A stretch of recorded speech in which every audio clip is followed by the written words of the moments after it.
we've spent a lot of time going through our language and how we identify things on the field, defenses, gaps and holes and alleyway and seam defenders, and then obviously into the different coverages and blitz postures and things along those lines.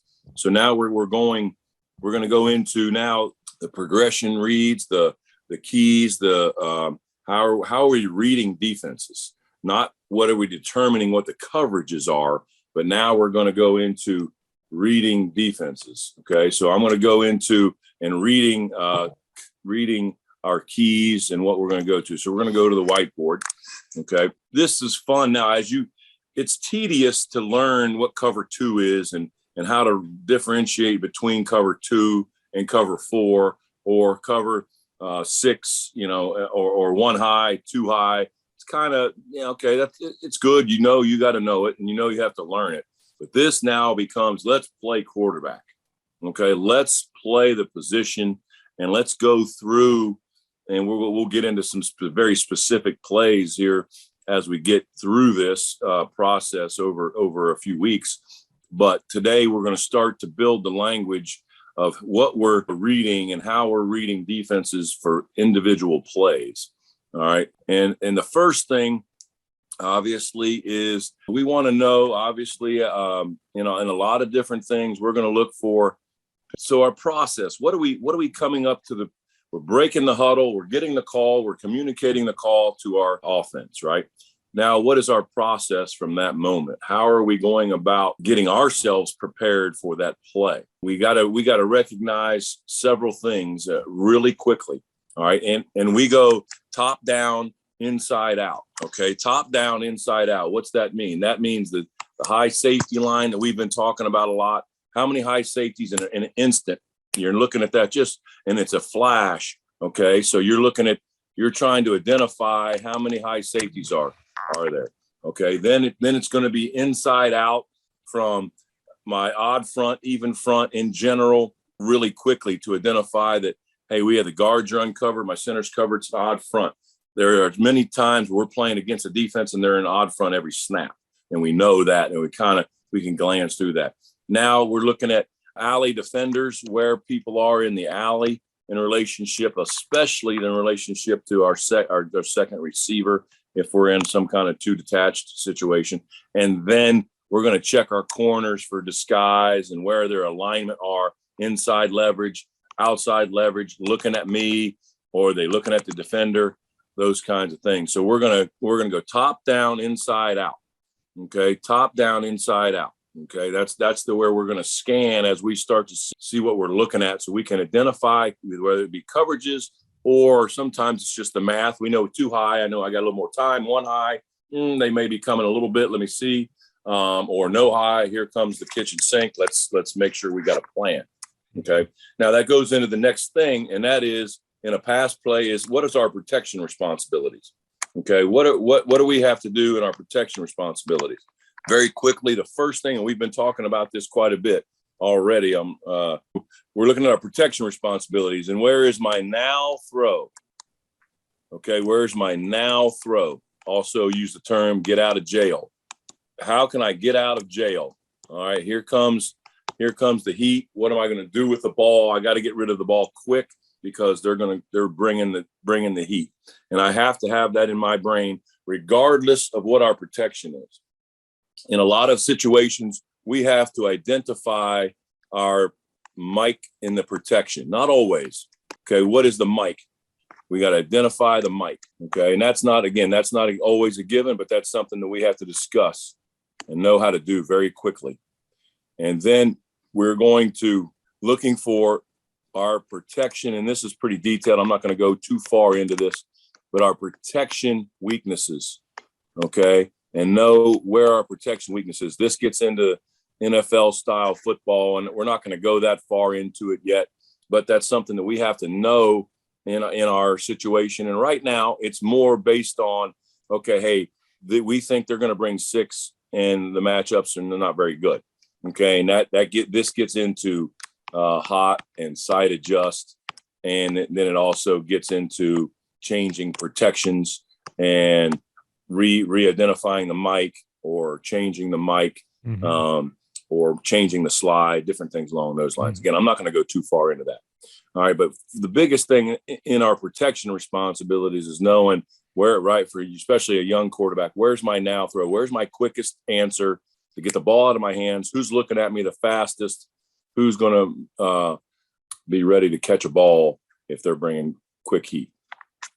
Okay. Now, so once we do that, okay, so now let's talk about, okay, we have a situation where we don't think it's any heat. We're in pretty good situation. We think it's a 4-man rush. We think it's 2 high, cover 4, 1 high, no blitz posture, things along those lines. Now let's go ahead and start talking about how do we know where to throw the ball? Okay, where are we going to throw the ball? Okay, and there are several different kinds of reads. First, we're going to talk about is space and grass.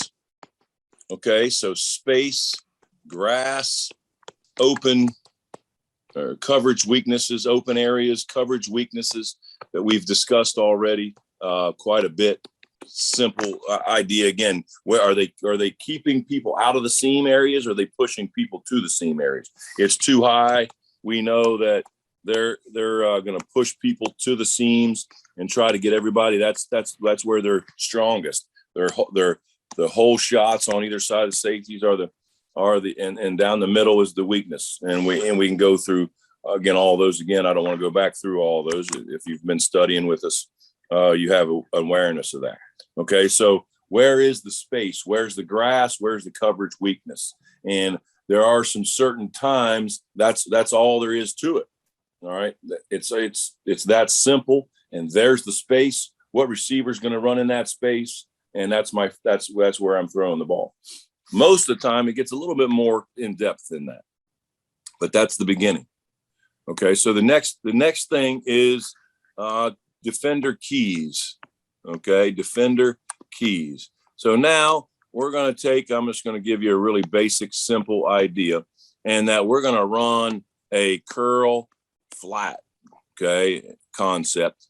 All right, and we're going to simply identify and determine who the flat defender is, and we're going to throw opposite of him.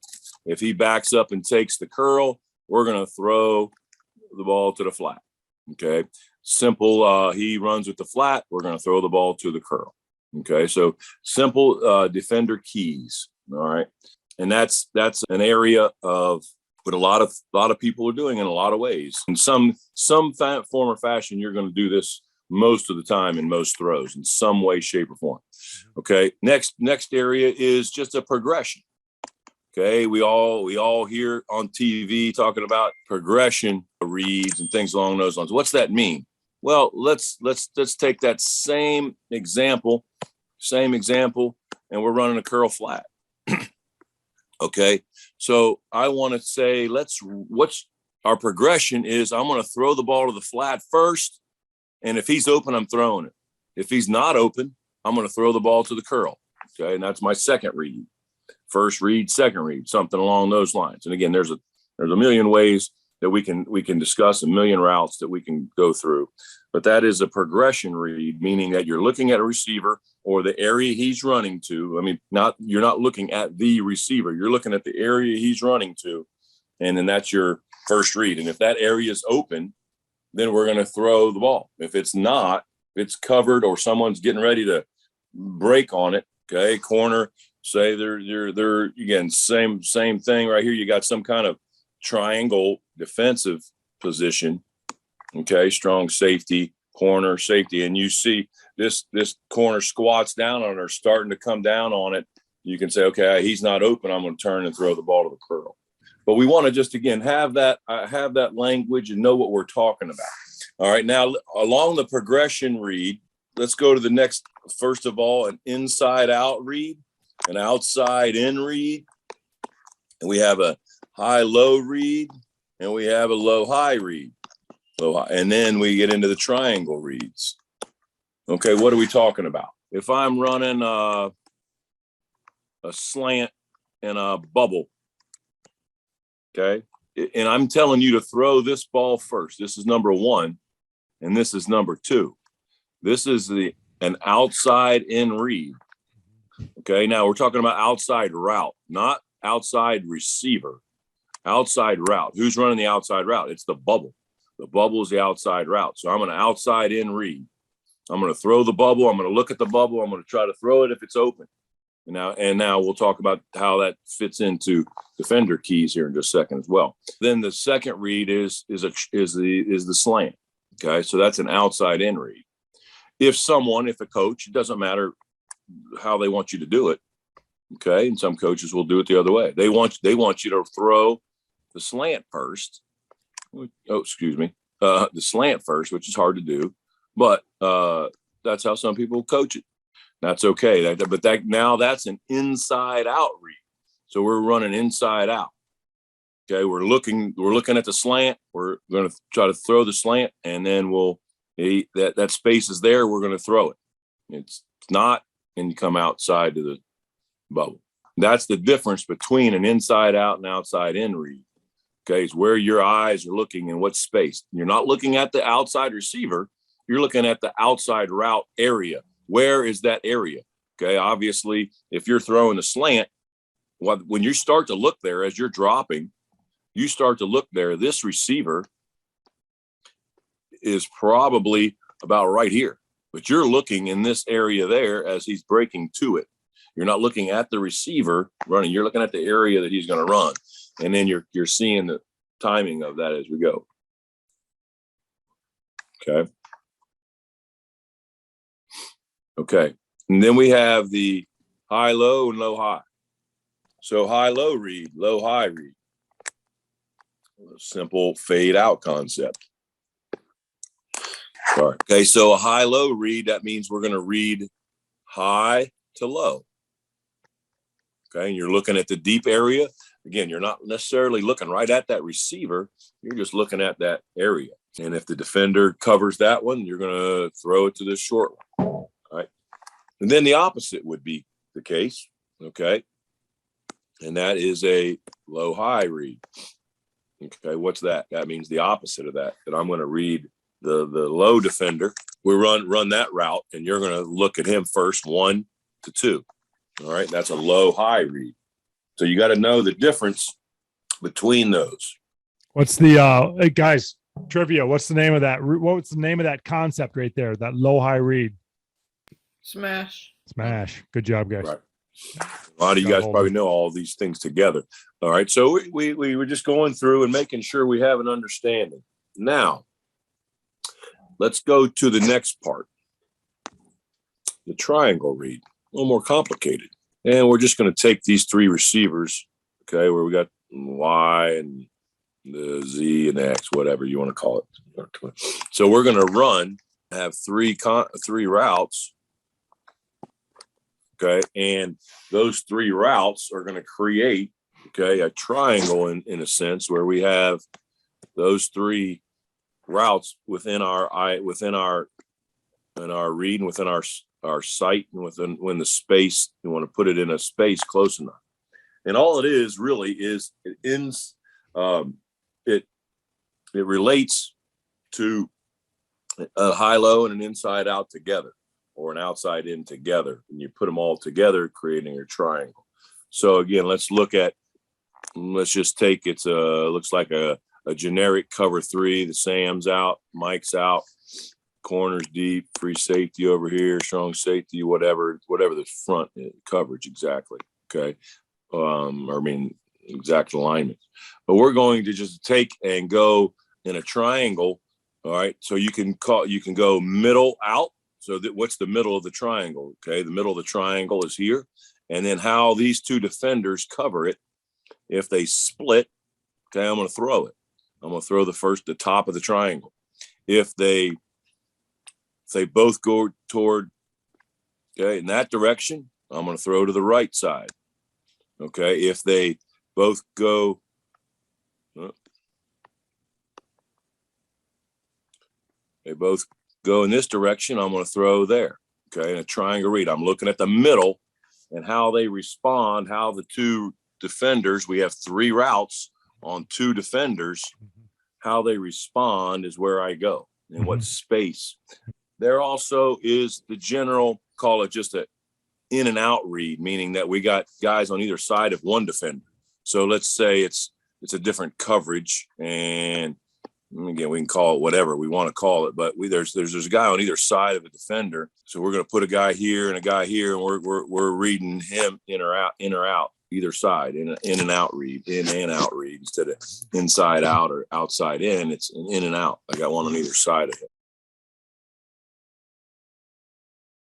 Again, that can be depending on the coverages and things along those lines. Stretch, is that a term, Coach? Stretch, horizontal stretch, yeah, horizontal stretch. We're stretching the field horizontally. Yeah. So you can call it a lot of different things. A lot of different people call them different things. You can also have in the triangle, you can go from right to left or left to right. Okay, I can go outside in, inside out. Okay, I could, depending on where they are. In this case, I can go 1, 2, 3 in my progression. I could flip that. I can flip that and go outside in this way. Okay, and go 1, 2, 3. So it's where my eyes are going and what I'm looking at. Is he open? I throw it. Nope. This guy ran with him. A strong safety ran with him out here. And so I'm going to throw the curl. He got under the curl. And then I bring my eyes right back to. And that's where the rhythm of your feet comes in, guys. When you're hitching up and you're keeping yourself in rhythm with your feet and go through. Now, how in general, as he's talking about feet, I want to discuss that real quick, and then we'll finish with one more of this. Two things are very important as you're doing reads along these lines. Let's just take the outside in. You're going 1 to 2 to 3. All right, so you're scanning from left to right. All right, so your eyes start left. Your feet need to match where your eyes are. So I got to be ready to throw my number one read. I got to have my body and my feet in position to throw the number one read. And then as I scan, okay, I'm bringing my eyes and my feet together. Okay, I'm bringing my eyes together. All right, now, what most quarterbacks do is they move their eyes really fast. The faster you move your eyes, the more blurry everything is, and it's harder to see. So you have to move your eyes fairly slowly as you're going. And a lot of times what happens to younger quarterbacks who haven't done this quite often, they'll look at number 1 and they'll scan all of a sudden and they'll throw to number 3. They don't even see the curl because they move their eyes so fast, the curl doesn't even appear. So you have to be aware of how fast you're moving your eyes. And then the other part is we talk about for the most part, if you're still looking at number 1 or that space, when you hit the top of your drop, you go to 2 on a hitch, a double hitch, you better be ready to move and throw that on the slide while you're sliding. You're going to have to make a pocket move to throw to number 3. Mm-hmm. If you've already determined in your drop that 1's not going to be open because you saw that guy squat on him right there or what have you, while you're dropping, and you go to here, by the time you hit the top of your drop, you can hitch up to number 3. Mm-hmm. Okay, without moving a whole lot in the pocket. Mm-hmm. So those two things we practice quite a bit in our routes on air. When we're throwing, the different routes, we're going to say, hey, I want you determine at the top of your drop, you're already off of number 1 and you're at 2. Is this, Coach, is this tying your eyes to your feet is the terminology? Is tie your eyes to your feet. Is this Bill Walsh stuff, Coach? No question. And you watch West Coast Offense, yeah. The Art of Quarterbacking by Bill Walsh. There's 7 videos on YouTube. You can't get any better teaching quarterbacks than that. I don't care what anybody. It's old school stuff. I'm writing it down. The Art of Quarterbacking. Art of Quarterbacking. Bill Walsh. There's 7 of them. The first half of number 1 is just a highlight about him, but what he brings in ex-NFL players that he coached and teaches his way of quarterbacking and how he's doing all under center. It's not shotgun, but it's very applicable with eyes and feet. And it is I watch it about once a year just to kind of refresh and keep my brain Bill Walsh like. He was. I love the stories, man. He would. I don't know if it was Joe Montana or Steve Young telling the story about how Bill Walsh would just sit back there and these guys are trying to gun the ball with their arms and and he's like, yeah, just let me see you kind of just dance. Let's just dance, just get, and he would bring in guys. He'd bring in like dance instructors for the quarterbacks. And he was real big on just getting them to get into rhythm with their feet and tie that rhythm of their feet to their throws and their eyes. And it revolutionized the game of football. I mean, Joe Montana did not have a strong arm. Well, he used to make Steve Young. He would tell Steve Young, see how soft you can throw this ball. See how soft you can throw it. Yeah, exactly. How soft can you throw this ball? Yeah. And there's a lot of things. There's a lot of really good things. But while, and this gets into also pressure. And I got to throw the ball early sometimes. Mm-hmm. I got to throw the ball here before he's ready to open. So I got to throw it soft. That's right. And let him get out of his break before he can do it. So again, that's where we're getting pretty ahead of ourselves here a little bit. But I hope we get the idea a little bit of what a high-low, in and out, outside in, triangle read will be. Now, real quick, we're going to finish on this, and that is my coach he wants me to key defenders all the time. He doesn't give me progression, and I have to look at on that same play. Okay, on that same play, you have to read the curl or the flat defender. Okay, you got to read the flat defender and throw opposite of him. That's your first key, defensive key. Then you have to read the first inside linebacker, okay, and throw away from him.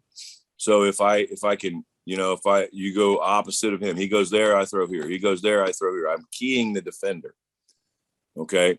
And then my next key, I have to, when I realize he's going there, then I have to see that next key get to my next read to go to there.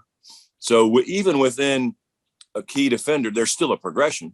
There's still going to be a progression, whether it's an inside out progression and I go opposite of who covers the curl, or it's a outside in progression and I go that direction with my eyes and what defenders cover him, or I go inside out and I go that direction with my read. You still are using some kind of progression, and you're going to always have some kind of defender key. Okay, so now I'm running that same thing. Again, there's a million different combinations we can use. All right, my hook keeps getting further over there every time. That tight end gets greedy a lot. I play that spot a lot. Anyway. Oh yeah. Okay, now I'm in a progression. Coach just wants me to throw to the first open guy. He's 1, he's 2, he's 3. Well, we need to see the body language. Okay, first of all, is he an apex defender or where is he wider? Okay, right here, he's wider, he's inside eye. Number 2, well, he's got a much better chance of running there. Okay, if he was and covering that first read. If he was apexed or even tighter than apex, well, chances of him running all the way out here and covering that guy are a lot slimmer. So now I can say, okay, I got a better chance of throwing my first read. Okay. So alignment is a part of it. Then body language as well. Yeah. Okay. Body language as well. So let's say you see here, he crossover runs and you start to see the back of his numbers. Okay. Well, he's not going to be able to break fast enough over there. So I got my first read. All right. Or you see him shuffling and you can see the front of his numbers. Well, now he's going to have trouble getting deep enough to take that. Okay. So understanding you're within a progression, you're seeing defenders within a defender key, you're having a progression. Okay. So it kind of works together, even though some people don't understand either. They maybe only understand one way to do it. All right. And they don't quite give you all the information, but you as a quarterback know, okay, I need all the information and I can utilize all the information. And I think that's really important. The last thing that we've used quite a bit in, especially formations that dictate defensive coverages a lot, which are usually unbalanced type of formations. Okay. The simple one everybody's using these days is a 3-by-1, three detached receivers to the field, one receiver into the boundary. Okay. We do a lot of things we call yes, no. Okay. Some people will say gifts. Some people will use the term free access. People call it different things. What we're going to do in this case is we're going to say, do you have free access to throw the out route into the boundary, a 10-yard out route? If you do, you're going to take that on a rhythm 3 throw. If not, I don't like it. That flat defender is really wide. Okay, corner's deep. And I thought I was going to be able to throw that, but the flat defender is wide. So I'm going to say, no, I don't want that. So now I'm going to go over here and I got a progression of whatever you can think of. And I'm going to go now through my progression. Let's just say it's a, similar concept that we just went through. Okay. Where we have, maybe it's inside out. We're going 1, 2, 3, or outside in the other way. Yep. Or again, it could be a triangle read where we're trying to throw the curl, and then whoever covers the curl, him, and we'll throw there. If it's this guy, then we'll throw there. Yep. So we have a yes, no on one side with a progression on the other side. Love it. And these are all key defender keys, yep. And then a progression on the other side. That is quite a bit. Again, that's normally when we have routes that leave one guy by himself. And sometimes, we might take this, again, like I mentioned before, and do something and create something over here and still have a yes, no there. It's harder to see and know exactly when it's an even, it's a simple formation, but it's easier to see when maybe you have a heavy run formation over here and you have a solo receiver out by himself, and you got something we used to use a long time ago, used to use that formation where we got 2 tight ends into the boundary and a wing and then 2 backs, and we're going to run the heck out of the ball, but we have a yes, no over here. And if we don't, and then we come back and run a play action route and run some kind of pick plays and, pivot routes, spacing, different things like that in a bunch set. So that is a big part of again, some people will call it gift. If they give it to you, take it. We talked about not looking to give horse in the mouth, or free access, another term that people will use. So that's a big part of what we do as well. Okay. 2 things I want to mention. Number 1, guys, everything Coach Hockman is talking about. And I feel like I want to grab my football and my helmet and go out and play right now. I get fired up in these meetings as I hear Coach Hockman make sense of all this stuff and teach it in a way that it's in a system that we can understand. And I love how he organizes these thought processes for us. It's such good stuff. But guys, this is why, because we're thinking through these progressions and making reads, this is why, number 1, our minds need to be clear. This is why I can't be thinking about the last play. This is why I need to be present, focused. And I need to have belief in myself and confidence and not be insecure, because I'm making decisions out here, man. I need to trust my instincts. Okay, this is why this mental performance mastery is so important. Okay, and this is why your mechanics need to be on autopilot, guys. You cannot be thinking about your feet. You cannot be thinking about your throwing mechanics.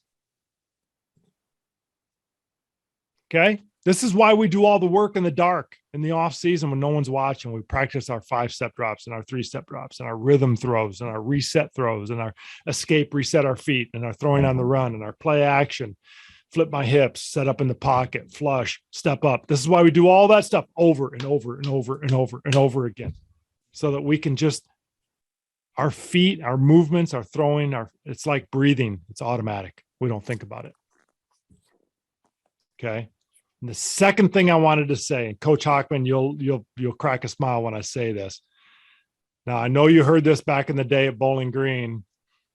You probably heard it maybe not as many times as I heard it, but Coach Miller, our offensive coordinator, my quarterback coach, someone who both Kyle Hockman and I hold in very high regard, he used to say to me all the time, my number one receiver, Coach Hockman knows my number two receiver, okay, as much as I love him. My number one receiver was Never mind. Go ahead. Sorry. My number one receiver was my mom in the stands. Coach Miller used to say that to me all the time. If you get back there and you go through your progression and throw the ball away, throw it to your mom in the stands. Okay. That could also be tuck and run, right? But guys, sometimes you get back and you go through and there's like, and we don't know what we're going to do with the ball. And it's common. It's normal. Throw it away. Live to play another down. Get to the next play. That's all we want to do as a quarterback is get to the next play. The only time we want the kicking team coming onto the field is when we're kicking an extra point or a field goal. Okay? Just get to the next play. So I really, really can't emphasize that enough, guys. Coach has given us a system for thinking and processing information, making decisions, but there's still times that we're just not sure what we're going to do with this football, guys. And what you can't do is you just can't throw it up for grabs. Okay? Throw it away. Throw it to your mom in the stands or your dad. Coach? Good stuff. Good stuff, man. Good stuff. Hope you guys enjoyed it as much as I did.